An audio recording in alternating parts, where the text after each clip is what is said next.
Welcome to the Sentimental Twist, where two generations share one love for meaningful spaces and gracious hospitality. I'm Brittany. And I'm Melissa. Let's gather around the table and talk home, hosting, and all things sentimental. Yay! We are halfway there. Well, this is halfway episode for this season. Yeah, episode 5. I know it goes by so fast. I was thinking the other day, like, when are we going to gather back up to do season 4? You know? Anyway. ASAP. This is episode 5. What, dear? I said ASAP because people get mad when we take too long of a break. They do. They don't like it. I am Melissa, and you can find me at Home with a Twist on Instagram. Homewithatwist.com is my website. And then I'm on YouTube at Home with a Twist. Yes. And I'm at Brittany Shepherd on Instagram, Brittany Shepherd TSD on YouTube, and thesentimentaldecorator.com. So what have you been up to this week? Well, this episode is airing March 26th. And as we speak, or if you're listening to this on the 26th, I am having my right knee replaced, or I'm in recovery this moment. But so that being said, what I've been up to is preparing for that and getting ready to do that. Having been, in a similar situation when I had my knee reconstruction, I didn't have a replacement. I just had knee reconstruction. Just take care of you.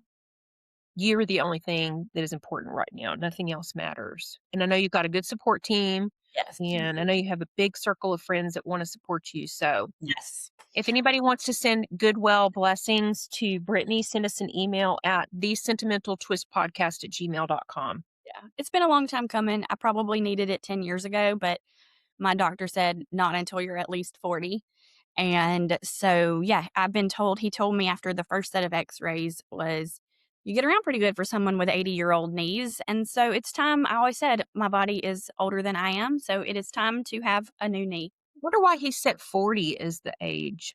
Well, for me, like 40 would be the earliest. He'd rather do it much later because of the, lifetime of a replacement and having to have revisions and things like that, possibly, depending on how long I live. But I think because I'm 40, it's a little bit less likely for me to need multiple revisions at this point. So, So he's trying to get you to wait as long as possible. Yeah.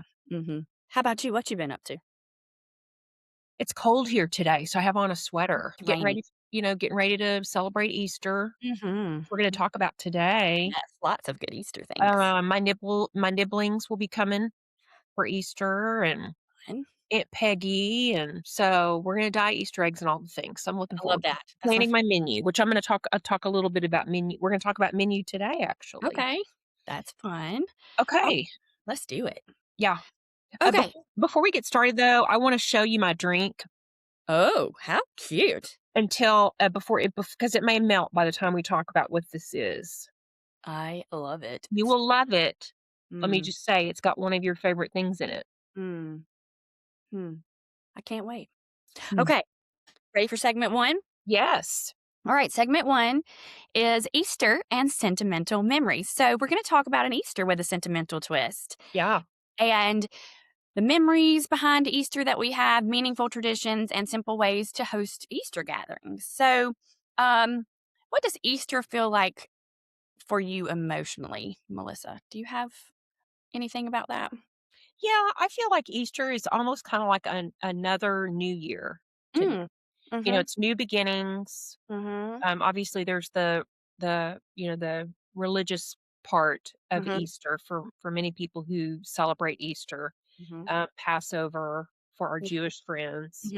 And I like spring for the renewal. It's just kind of like we've had a chance to lament over things and be quiet and reflect. Yeah. Now it's time to watch things grow and blossom and renew ourselves. So that's kind of how I feel about it.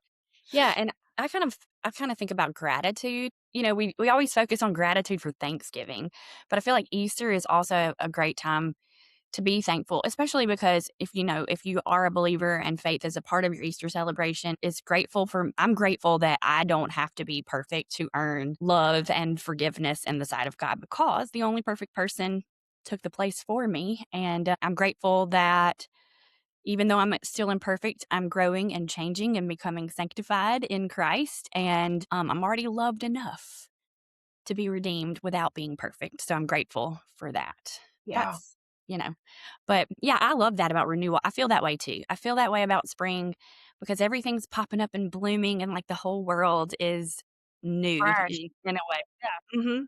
You ever heard the song Every Season's Change by Nicole Nordeman? Y'all should look it up if you haven't. It's a really sweet. It goes through each season of the year, but it's a really about making all things new during spring. I really love that. So yeah. Need to have, this kind of attitude when it's 110 degrees outside Mm. summer. Maybe we need to create a new renewal I don't holiday know for the because summertime. I really dig early spring and early summer because it's not too hot, and then after that, I'm just a sourpuss because it's just Mm, so darn hot, yeah. and nothing in the garden is growing because it's just, like, it is so hot. Can you You help get me, tired of please? watering. Yes, and it doesn't seem like when you water, it doesn't seem like it makes any difference. Mhm. That's a good point. Okay, let's talk about Easter traditions, food, smells like we do about every holiday. Do you have what comes to mind when you think about Easter traditions in this way? Not necessarily for our family because we weren't big ham eaters, but I know a lot of people love a good Easter ham Mhm. with the scoring and the brown sugar coating and the cloves. I mean, Mhm. it's just so romantic to me, but I'm just not a big ham eater. I think ham is what I always think of You when I think think of about Easter. yeah, mhm.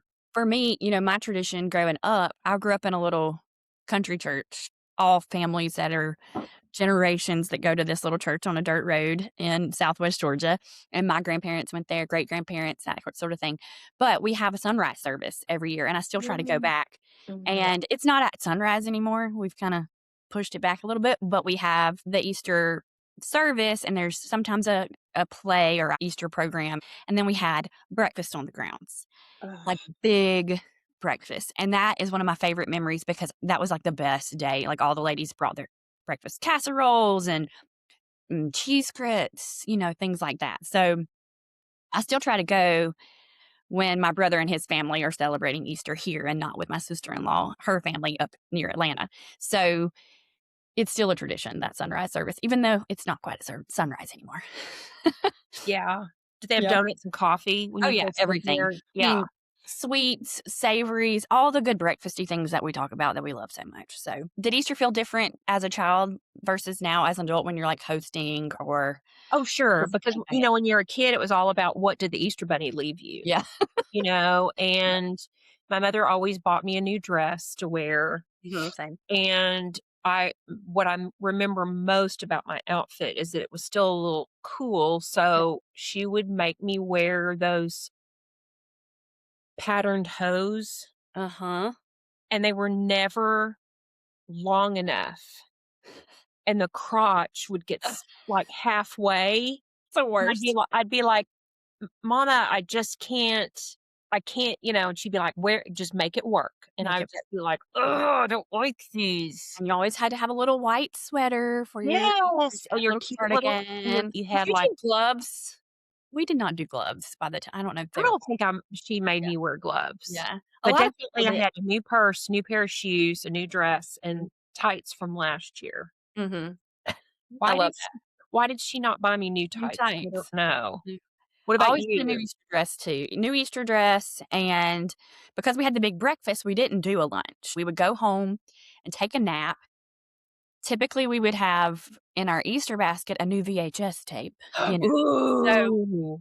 take a nap, watch a movie. I remember getting The Secret Garden one year for Easter, Oh, and that's a good one. Yeah. then our friends in town, because we lived in the country, they had a swimming pool, and so the Easter tradition, if it was warm enough, is we would go to Mr. Jerry's house and go to the pool and swim and have an Easter egg hunt, and then grill out hamburgers and hot dogs, like, late afternoon, early evening. Oh, how fun. But it was Yeah. warm enough to go swimming?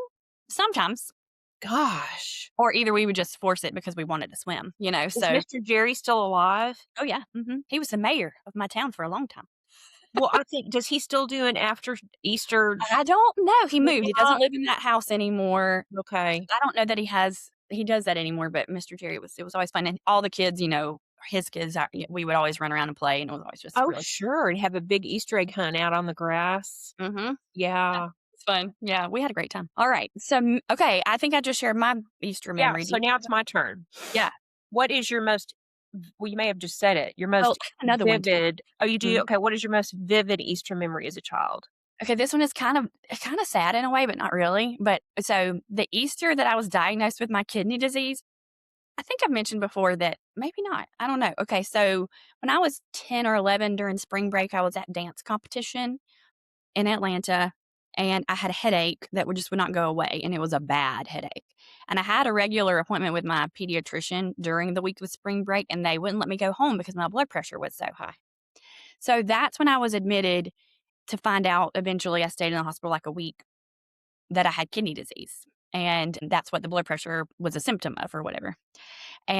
But Easter was probably the next weekend after I got out of the hospital. And I was the main character in the Easter program. Oh, no. And so I did it, and I have the family, like, home videos of it, and you could tell I didn't feel good, but I pulled it off. But I remember my dad was so worried about me. And so that's like the Easter memory that sticks out the most.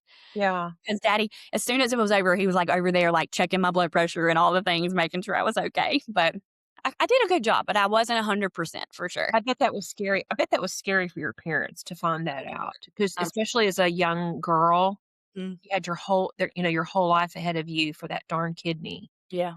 And when you didn't and so you were able to make that kidney you were able to live off one kidney, I Well, no, guess. both of my kidneys have kidney disease, and Both. so just it was sort of on the radar at some point in my life. I would likely need a kidney transplant. Yeah. So because of my disease, polycystic kidney disease. If anybody's wondering, I don't know if I said that, but yeah, it started with high blood pressure, and that was the kind of like tipping point. They wouldn't let me go home because it was so high. I think it was like 184/132, Oh my gosh, and I was Brittany. like 10 years old. So So do you still check your blood pressure every pretty much day? every day. Mhm. Good. Yeah. So So you're taking good care of yourself. I try very hard. And your blood Yeah. pressure's pretty normal? Like, does it ever spike up at all? Yeah, it will from time to time. And what do you do about that? I have blood pressure medicine that I can take if I need to. Okay. Yeah. So, Gosh. I know and then I just watch it. we're kinda getting a depressing topic, Sorry, but let's switch back to Easter. so my most favorite vivid memory of Easter is my parents used to have a farm, and it was really just a place for my dad to get away and tinker and putter and play because his job as a business owner was so stressful. Mhm, So he would tinker, putter, and play out in his big workshop mhm, and, tend to the fencing and the cows and stuff. And my mother would do stuff in the house, mhm. kind of like we do. We always hosted Easter at the farm Okay. and we'd dye Easter eggs on Saturday night and then Mhm. we'd hide them and have lots of Easter egg hunts, multiple Easter egg hunts Yeah. on Sunday. And she'd cook a big meal, and honestly, I don't remember what it was that she fixed. It definitely wasn't a ham, but everybody would come and spend the night, and, it was just a lot of fun. Mhm. That And then sounds my parents got older, and it got to be a little bit more work than they could handle having it, and I know that was a sad time for my dad to have to sell their farm. yeah, I Yeah. bet. What's a dish that always appears on your table at Easter? Well, because we did the big breakfast growing up, it was, the big breakfast foods, and the cheese grits is something that I always remember for some Yeah. reason. But if we ever have a meal or if I have a meal, deviled eggs, of course.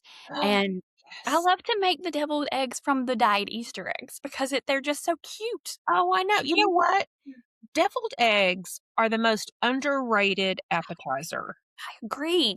I did a thing recently on my stories where I said, "Ask me anything about hosting." Mhm. I did a follow-up post about answering some of the questions, and one of them, several people said a good appetizer, and I'm like, Yeah. "Ladies, Deviled eggs. And you there can make them fancy too. everybody has these in your refrigerator, a Mhm. box of eggs, and 1 dozen eggs makes 24 Mhm. deviled egg Deviled eggs. pieces." Mhm. And yes, you're right. You can make them fancy. You can put, I mean, Google Oh, yeah. fancy deviled eggs. Mhm. Anywho, I'm gonna do something about that because we need to bring back the deviled egg. There's nothing more perfect than a deviled egg and a glass of bubbly. Yeah. So in our town, in Dothan, one of our claims to fame is we have a top chef, a Bravo top chef, Kelsey Barnard Clark is from our town, and she has a restaurant called KBC. And one of her signature dishes that season when she won was her deviled egg dishes. And so one of the appetizers on her restaurant menu is called Wicked Chickens, and it's 3 different deviled egg like fillings, if you will. Some of them have like pulled pork and barbecue sauce and crispy onions. There's one with jalapeno. I can't remember all the different ones, but you can make deviled eggs super interesting. So You know that, pimento cheese maybe on that one. chili sauce that you like? Mhm. What's it called again?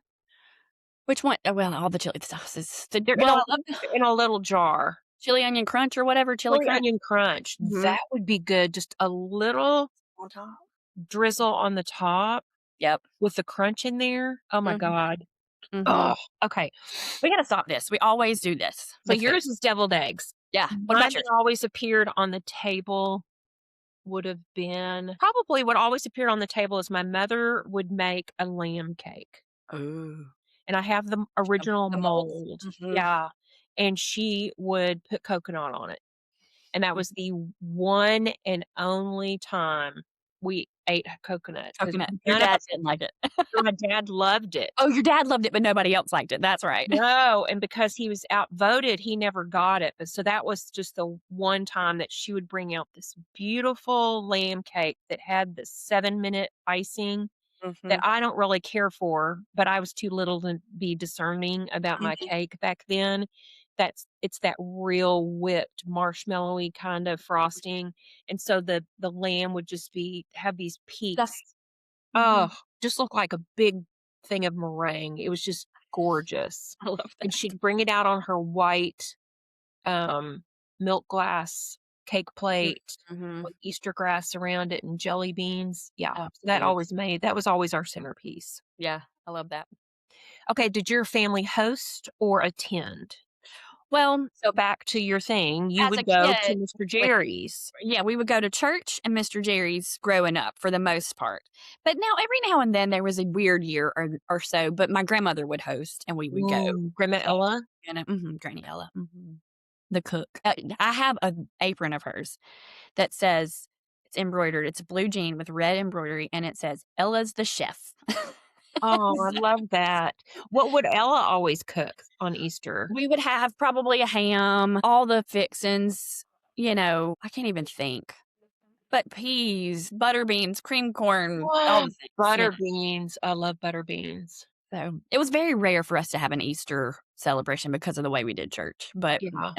but now, when I host from time to time, and I'll just usually tag team with Anna and some other friends, and we'll do some sort of pork dish, most likely like a pork tenderloin, or we've done lamb chops, we've done all kinds of things, and then we'll do interesting sides. I have this really I can't remember where I found it, probably on Pinterest one time, but this is really pretty salad that you use oven roasted carrots in.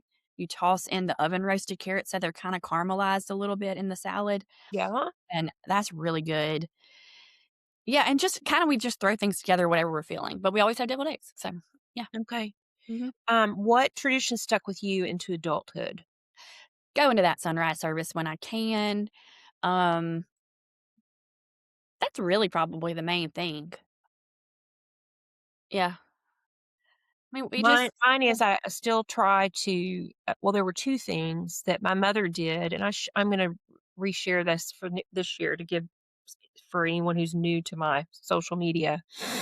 My mother used to dip her fingers into powdered sugar, and then she would make the little bunny prints, and she would leave an egg, and then, like, he or she had hopped around the house and left the eggs that we had dyed the night before.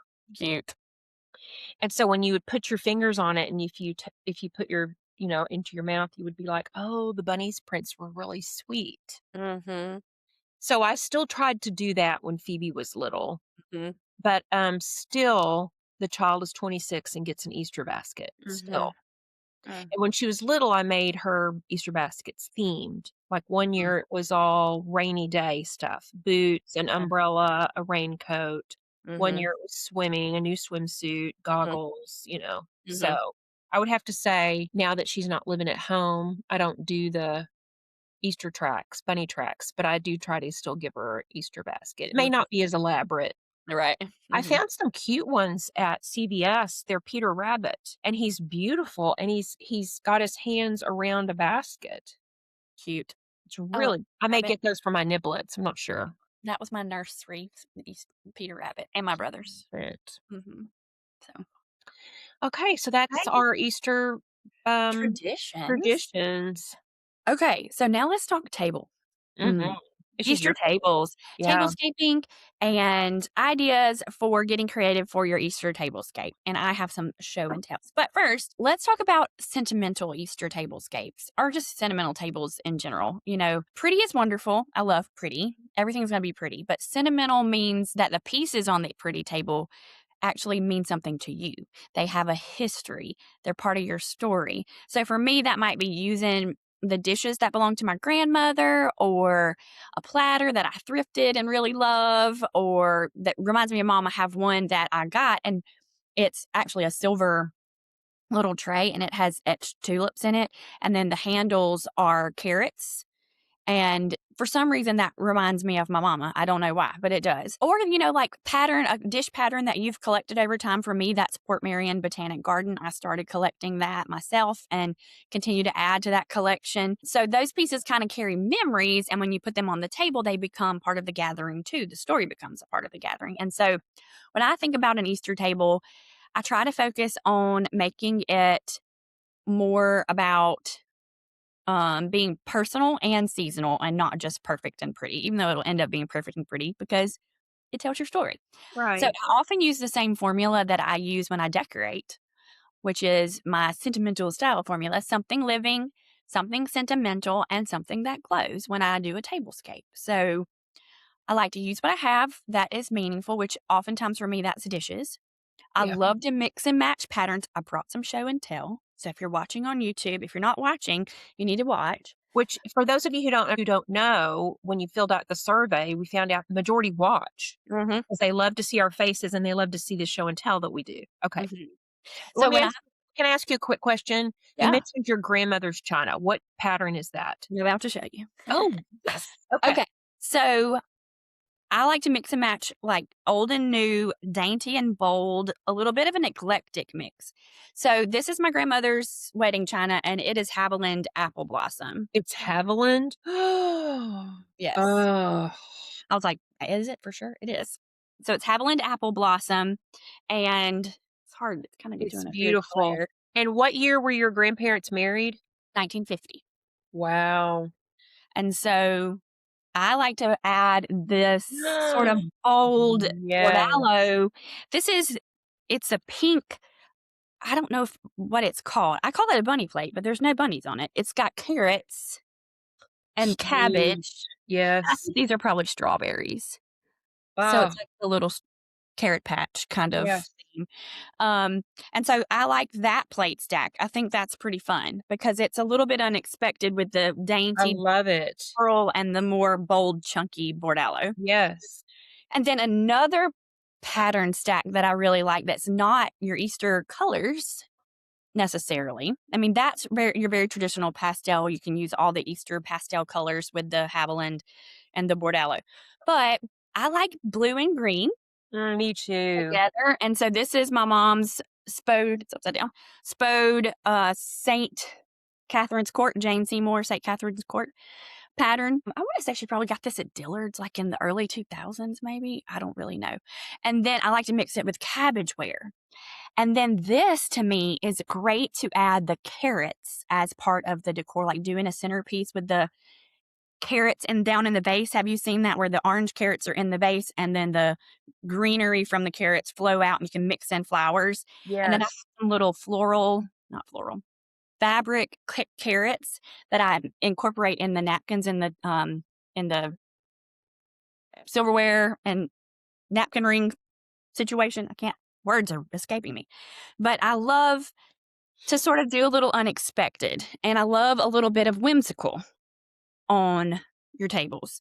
And Yes. so I have a good bit of my mom's Jim Shore, some Fitz and Floyd pieces, and they all have a little bit of whimsy. So for the centerpiece, keep it simple. You can cut some branches, cut some azaleas from the yard if you have them, and just put them in a simple glass vase or a few glass bud vases with azaleas down the middle. I love that.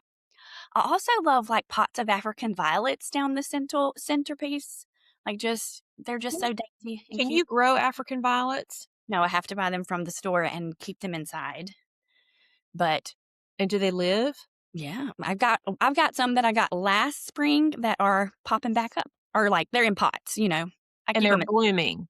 They're about to. I got Do some you have them in buds. your kitchen window? I have them in my sunroom. And they like that light. I could Mhm. never grow African violets. I've never tried to from scratch, but They don't like me. I mean, mhm, I buy them from the nursery, mhm. they always have them under the grow light, Yeah, and mhm, I bring them home and they'll bloom, and then they'll die. mhm. So there's obviously something to this care and loving of an African violet. Yeah. The other centerpiece I love is just simple milk glass vases, and then I've done this before, you just buy a bouquet of grocery store tulips, and then you just do 1 or 2 stems of the tulips in your tall, skinny, which you can get them at the thrift store now for 99 cents, just the milk glass vases, floral vases, and just Yeah. down the center of the table. I love that. I like centerpieces that are long and low, Yeah. Because and everybody so can see each other. Yeah, you 'Cause you wanna can be able to see each see and other. talk. Last year, I attended an event right before Easter, and they were giving the flowers away at the end of the event, and so I brought a bunch home, and then I just collected a bunch of different vases and different, like, silver vases, glass vases, and just put them all on a silver tray in the center of the table, Ooh, that's a great you know? idea. So Yeah. it's just, like, mixture of things, but so centerpiece, just keep it simple, you don't have to go all out, and then for the glow, so living is your centerpiece, sentimental is your, you know, plates if you have some sentimental plates. And then for the glow, I love chunky glass hurricanes with pillar candles. I Yeah. love, brass candlesticks with tapers. I have some they're from Target years ago, but they're gold candlesticks that are flowers, and so they're perfect for spring. And then at the thrift store, I found I wish I would've brought those in here to show and tell, but they're little votive holders that are tulip shaped, and they're purple, orange, green, pink, yellow, and so I mixed those down the table with the centerpiece, the little tulips. I did that one year with the Haviland and Bordello combo. So it's just a mixture of, Easter colors. The other thing I love for glow is those rechargeable lamps, and, Oh, yeah. have you seen there's so many varieties now you can find on Amazon with the wicker shades, the white or the gold, but have you seen I'm gonna save that for my Okay. bliss. Okay. What I wanted to add to your votive or Mm. your candlesticks is I bought a set of these on Amazon. You can also buy them from the manufacturer. They're called Base Vase, I think. Oh, yeah, those are cool, like, they're, glass tubes that fit in Yes, a candlestick? they Mhm. look like test Smart. tubes, Mhm, and comes in a 3-pack. It's $30, and the tubes have these, rubber bands, mhm. wide bands on the bottom, and the bands are to kinda help It's I stable. if you need it to support standing up in the center of your candlestick, Mhm. but what it does is it transforms a candlestick into a bud vase, I love that. and they even That's go a step further, and if you have a wall sconce that's a I love that too. candelabra, you can Mhm. make that into a vase. That's cool. So, I was just sitting here thinking, your tulip-shaped votive candles and, Mhm.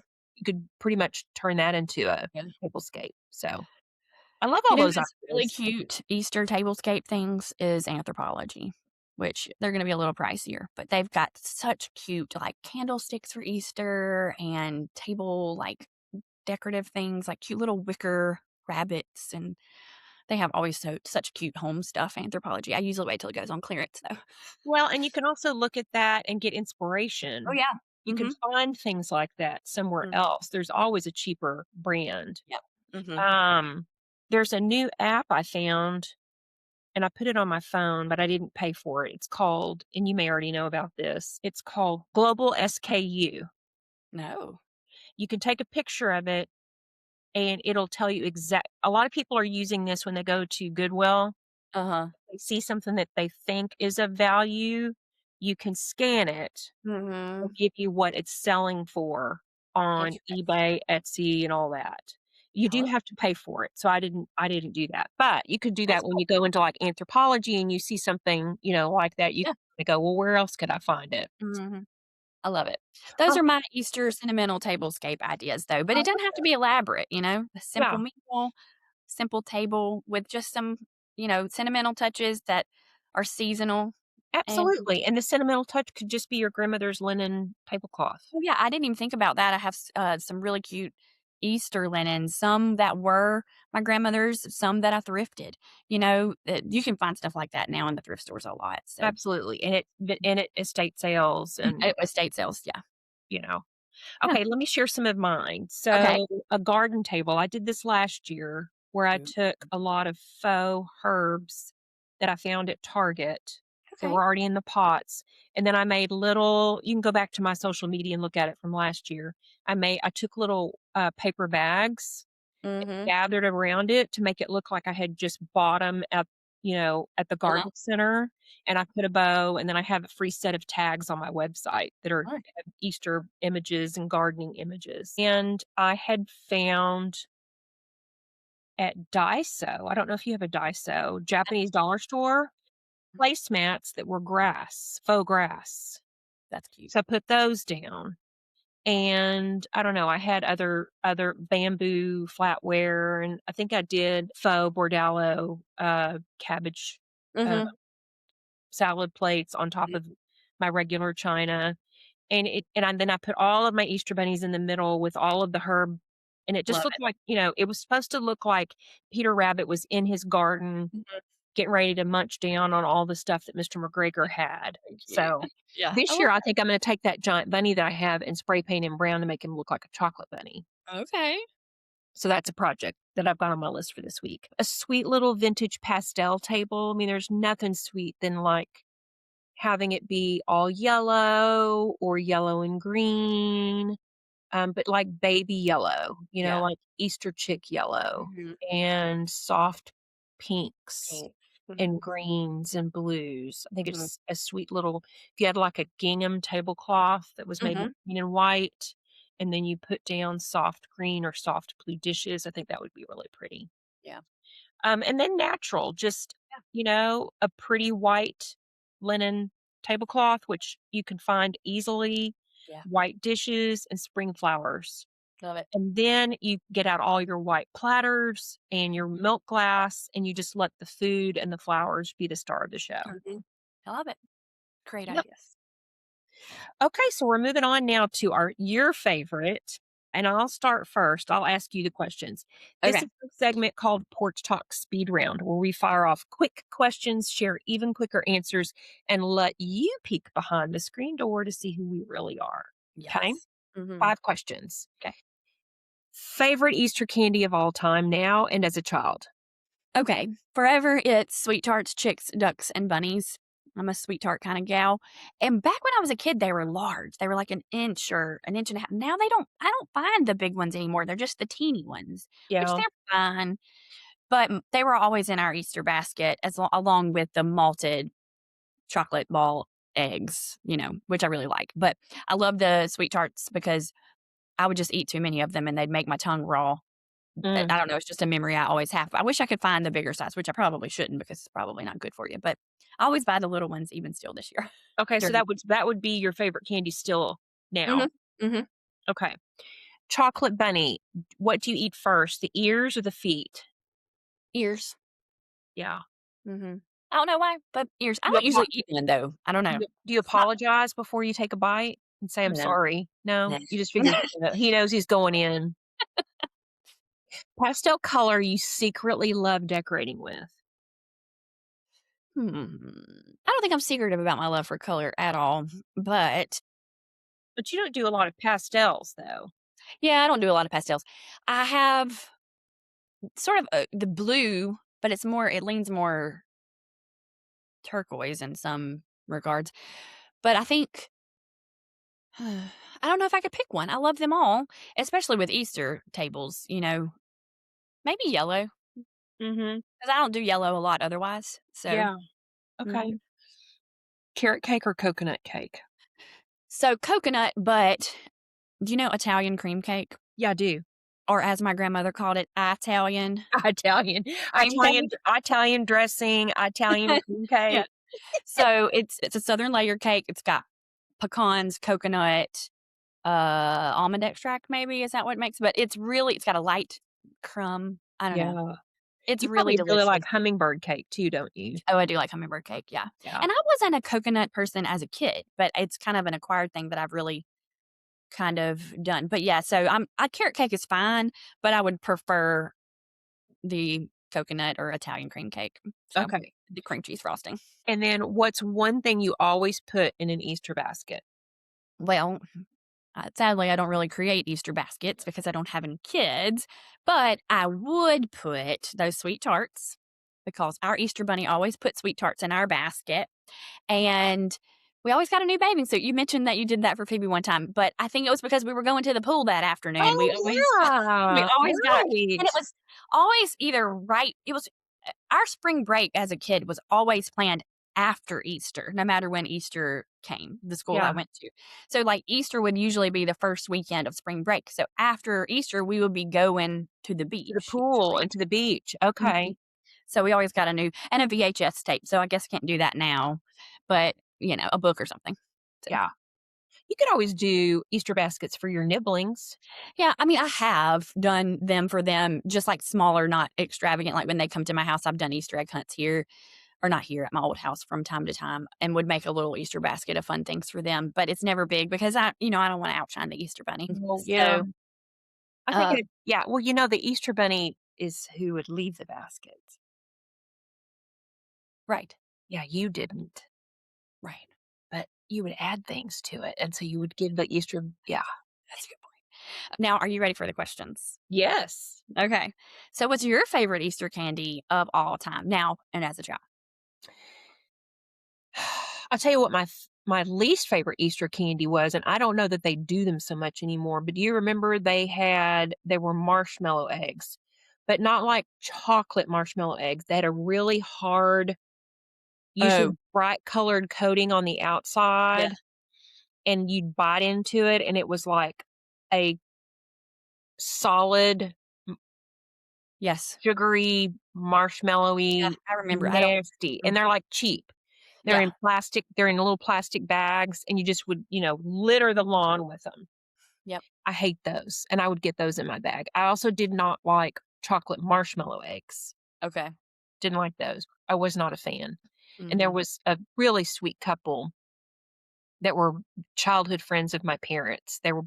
He was in my dad's wedding, and she would always give me those. And I was always very polite and said, "Oh, thank you so much." And then I would give them to my dad and he would eat them. But that wasn't the question. The question was favorite candy. Reese's peanut butter Mm. The eggs. eggs are superior. Yeah, the Mm, eggs I didn't have back then, but it yeah. would be like peanut butter shaped eggs, may not Mhm, necessarily been Reese's mhm. or chocolate bunny. Can't go wrong on a chocolate Mm. bunny. But now I am like Janet. Did you happen to see her Oh, Janet mm, midlife yeah. ride? She did that little cute thing on the Easter Uh-huh. candy with the chocolate Reese's eggs. It really is. Mhm, It it is is. just this really thick. Hmm. It's perfect ratio of chocolate to peanut butter. Absolutely. Yeah. Mhm. So I need some. that would be my favorite. I might have to DoorDash some. No. That and some Olive Garden. That's great. Okay. So chocolate bunny, do you eat the ears or the feet first? The ears, because that's the closest proximity to when you're unwrapping it. Yeah. Mhm. And it just Yeah. the feet are a little bit the ears are, like, more bite offable. I don't know if that's right. You know? Yeah. The feet are attached to more Yeah, things. so I think I kinda, Usually. like, break off. Uh-huh. I don't think I actually take it in my I hands and I don't bite either. it. I don't think I I do either. probably just break a little piece off, wrap him back up, and then, slowly kill him Mhm. over time. Mhm, Yeah. mhm. Bless his heart. Okay. Pastel color you secretly love decorating with? Pink. Pink. I have pink, Jeanette milk glass, Mhm. that's just a real creamy, soft pink. Oh, I have some baby pink glassware. mm. I just think a pink and white table, Yeah, so pretty. so pretty. Yeah. So sweet. Okay, carrot cake or coconut cake? Well, I would have to say neither because I'm not a coconut gal at all. If you offered me coconut cake at a dinner party, I would probably take a no thank you bite so Mhm. that I was not rude and wasteful of the cake. Carrot cake, I while do not mind Same. pecans in a pie, I don't like them in my cake. So you don't like Italian cream cake No. because there's pecans in it. Yeah, I just don't I'm not a big pecan I'm definitely not a walnut fan. Okay. And pecan pie, I will eat it as long as the pecans are chopped really and I Yes. don't like pecans in my chicken salad. People, come Mhm. on, don't. I don't like pecans in Jello. That's interesting. Yeah, no. That's a sin. Mhm. I'm not a Jello person. I don't mind a good Jello, good church lady Jello salad. Okay. But I would take a no thank you bite. Now, I do like cream cheese, and I know that carrot cake is a cream cheese kinda thing, Mhm. but sometimes don't they put coconut in carrot cake? Mhm. Yeah, so I, would take a no thank you bite of both. Yeah. Okay. Yeah. All right. What's one thing you always put in an Easter basket? Well, in my house, the Easter bunny knows that my child loves Peeps. Okay. She gets that from her dad because Mm. he loves Peeps. In my opinion, a Peep is a one-way trip to having a diabetes, attack. This is true. 'Cause I it is just sugar. Yeah. I don't like them, and I have never liked them until toast them, roast them over a fire is As a a s'more whole different ball game when yeah, you do as a s'more Mhm. add-on, Mhm. yeah, 'Cause it I would have to caramelizes the sugar kinda caramelizes we did that one year for I like Easter. I think we had a fire in the fireplace. In fact, we may do that when the kids come, and we did, we melted the Peeps. That is the one and only time a Mhm. Peep, in my opinion, plays a good role, I think I agree. is as a s'more star.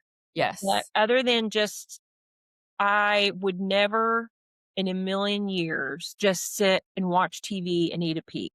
Yeah, no, no. Mm-mm. Me either. Not at all. So, there you go. All right. Those are good. We're Okay. similar and we're different. I love that. Yeah. Yeah. Okay. Well, our next segment is about sentimental decorating, but the topic is heirloom worthy. Mhm. And I recently explored this topic on my Instagram and blog and newsletter and all the things because I like the concept of thinking about whether what is heirloom worthy to us, to you. And I like it so much because it expands the definition of heirloom a little bit beyond just things that you inherit, which yes, things you inherit are heirlooms, but like the hand-me-down furniture, decor, and dishes and stuff. But I think if you find something heirloom worthy, you can make it a central part of your story going forward. Absolutely. So I think we tend to assume that heirlooms always have to be something you inherit, be something old, rare, antique. There's meaning already attached to it, family history already attached to it. But I believe an heirloom isn't always something that you inherit. Sometimes it's something that you choose. Like I said, you can deem it heirloom worthy. And so I think this is an interesting idea because it means heirlooms can be a part of new traditions and that they can be the objects that become meaningful to you over time because you are using them, caring for them, keeping them, and bringing them into your life, into your everyday life or your special occasions so they become sort of memory markers for people in your life. And I think that's really, for me, what makes something heirloom worthy. It's not just where it came from, but the fact that it becomes a part of your story and your home and family through repetition. So like I said, I explored this a little bit a couple of weeks ago on Instagram because it's a topic that came up in the Storykeeper circle as we were doing our heirloom inventories and preserving the stories of things that we have. It's not always something that came from somebody else. It's something that you got maybe as a wedding gift that becomes an heirloom for future generations, or maybe it's a unicorn that you found at the thrift store and it's like, or the antique mall that is just something you love so much and it becomes such a part of the life and the memories that you're creating in your life that it becomes part of your legacy as well. And so I said something like the things you use every day are shaping your legacy because use and care and continuity of something that you love will show up again and again in your life and in your daily routines and in your holidays, and they start kind of gathering meaning, like meaning becomes attached to them, sentimentality becomes attached to them, and then they become part of the memory of your home for the people that are in and out of your home and in your Yeah. life. So, And that's kind of what I mean. if you find one thing that maybe you found, it can Mhm. become an heirloom if you add to it, Yeah, yeah. make a collection. Mhm. Exactly. I love to say adopt heirlooms, and so that's kind of the idea there. If it's something that you love and you're adopting it and making it a part of your story, and then it becomes sort of a statement piece in your home. People will remember it. Maybe it's the piece of furniture that, like for me, that was my first big girl antique buy. It's that Amish cupboard in my kitchen. I adopted that heirloom, but it's something that's such a part of my kitchen and my home and is going to be a part of the memories of the people that come in and out of my home. So if anybody in my family wants it, it's from Aunt B. It's not because it came from the vintage market, but Right. it it attaches meaning because it's used. And so some things I was thinking about, like maybe it's a set of dishes that you collect over time, like my Port Marion that I've started collecting that I mentioned earlier. Maybe it's something that you got that as a gift that comes out every year at the same occasion. It's the cake plate that you always put the birthday cakes on, or a cookbook that you cook out of for special occasions that becomes special because it's marked and worn and tied to the season of your life. And like I said, maybe it's that unicorn piece that you were looking for that becomes heirloom worthy because you're attaching meaning to it. So heirlooms, yes, are things you inherit that have the family history that go through generations, but you can be the beginner, the beginning person of an heirloom. That if it's something that you love and deem heirloom worthy, that you bring into your home and your life, and it becomes associated with you. And the memories are associated with you, and somebody that you love may want it because it's associated with you. Yeah, So, yeah. I love that. What do you think? Hey, I just love things. Yeah, same. I just love things that have meaning to me, like Mhm. seashells. Oh, yeah. You and I both have shell boxes, Mhm. and I have 2. One that I bought from a gal on Instagram, and she'd actually made it, Mhm. but it was from an old sample box of Lane furniture, I think. It was the Mm. box that the salesman would go around with to show you what your cedar chest would look like. So it was this sample box, and then she covered it with rope and shelves. Oh, that's so cool. Isn't that cool? And then I found a shell box when I was in Maine, in Portland, Maine, at a shell store. Mhm. And I know it was probably new and made in China, but to me, it just represented my trip to Maine that Mhm. summer Yeah. and my love for shells Mhm. and my love for thinking of my mom and how she Mhm. loved shells. And the So beach. that's an example of how you can take something Mhm. brand new Mhm. and attach sentiment to it, Yeah. and then it becomes heirloom worthy. Yes. And I think it's important for us to talk about it because not everybody, I mean, I'm fortunate because I have things that belong to my mom and my grandmothers, and none of it is really extravagantly rare or of high Expensive. expensive and high value. I mean, the dining table and chairs that my grandparents had that I have in my house was like the standard dining table and chairs for everybody in the 50s and 60s. It's nothing extremely unique about it other than my family gathered around that table. But not everybody has that. And so if you don't, it's okay. It's That's okay. okay. You can create that for you, things that are meaningful and sentimental and special to you that you want to keep the stories of, why you found it, how you found it, who gave it to you if it was a gift, and the story behind that. But then it attaches that sentiment, like you're saying, it becomes sentimental to you and therefore becomes a part of your repetition of your seasons, your days, your weeks, your holidays, and memories become attached to it for those in future generations of your family. So, Yeah, we have been there have we've gotten some correspondence from people in our emails that have said, mhm, I want you to understand that you and Brittany are in a position where you're blessed that you have your mom's and your grandmother's things, but mhm, some people don't. I mhm, don't, is what this person said. And so, how do I create a home that seem sentimental. Mhm. Another thing that you can do is make your cookbooks be an Yeah, heirloom. I love that. And the way that you do that is, even if it's a brand new cookbook, is you write in it Mhm, in your handwriting. mhm. There's nothing more meaningful to me.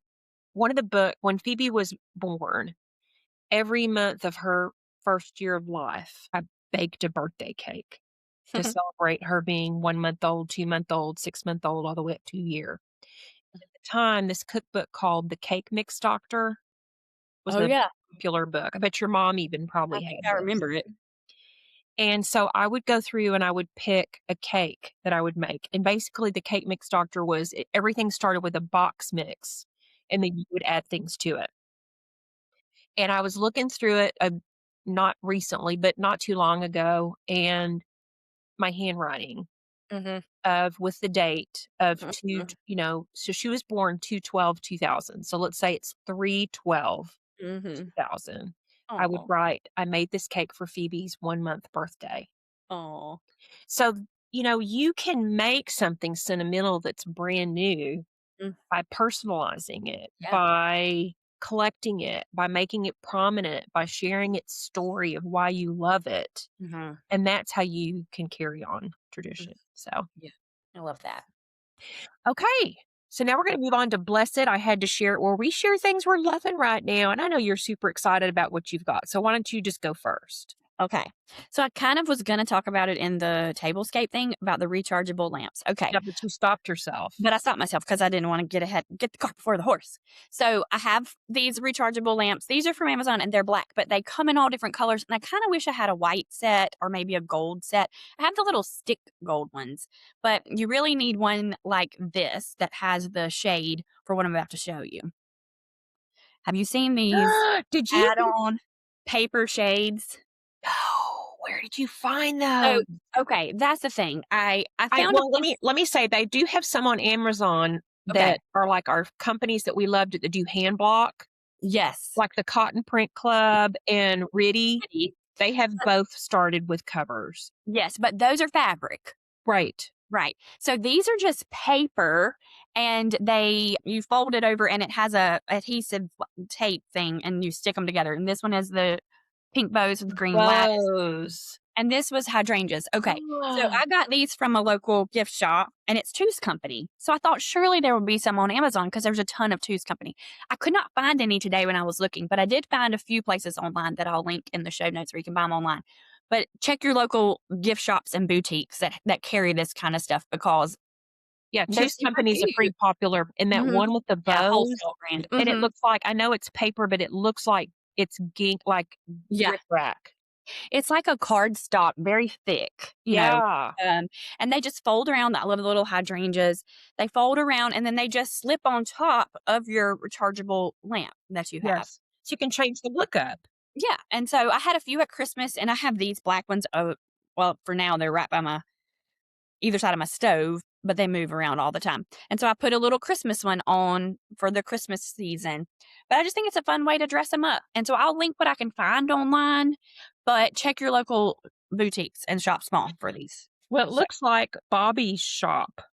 okay. That was the One of the first. ones I found that was really cute is like Fairly Fancy, but Fairly is spelled well, I guess Fairley, Oh, fancy. yeah, I see it. They have The stripes. striped ones are super cute. I think those would be super cute on an Easter Yeah, I table, the love pastel that. stripes. And the So I'll thing link about those for that sure. is that those are low profile, Mhm. so you could easily just stack them in your dish pantry Yeah, or unfold them again and put them mhm, back in their original packaging, and they're only like $7.50, $8 for a pair, so that's and not you've too bad. changed up your whole look Mhm, mhm. in a bathroom, in a nursery, Yeah, on your table outside. I love that. What a yeah. good one.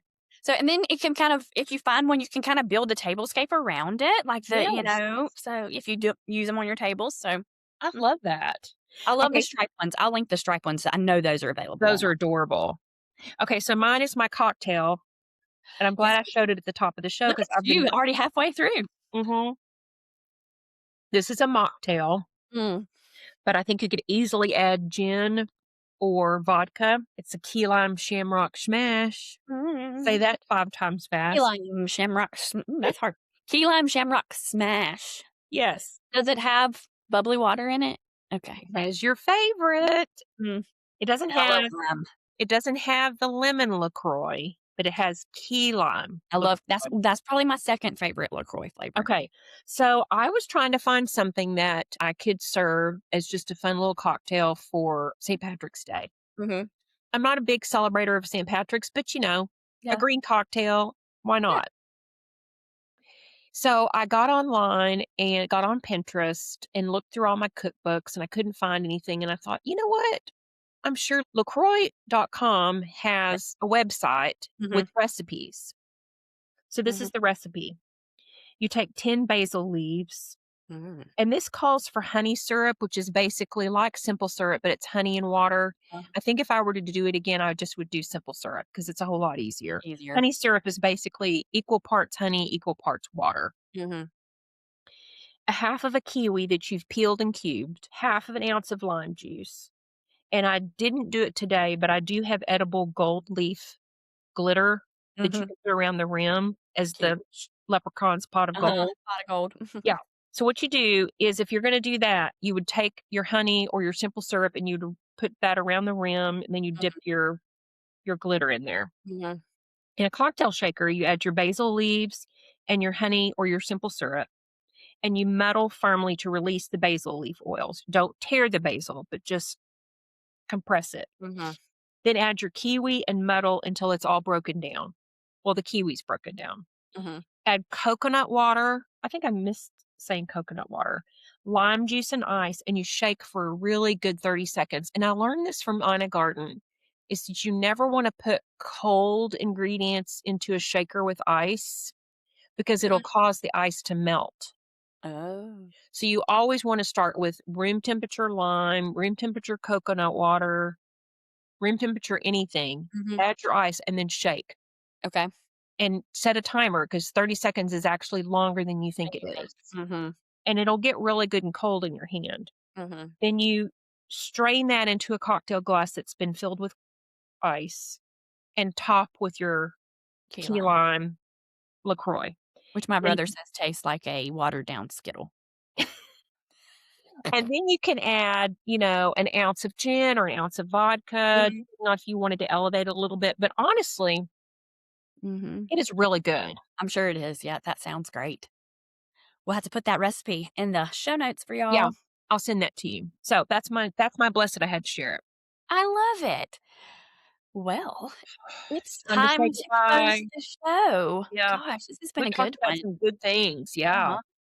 But so in our closing, we always do a toast to sentiment, and it is my week to share where we do sort of a toast to something that's meaningful. It might be we might use a story, a quote, a poem, but we end with the toast to sentiment and an encouraging word for y'all. And so, in the vein of the things that we talked about today, about heirlooms and meaningful pieces in our homes and on our tables.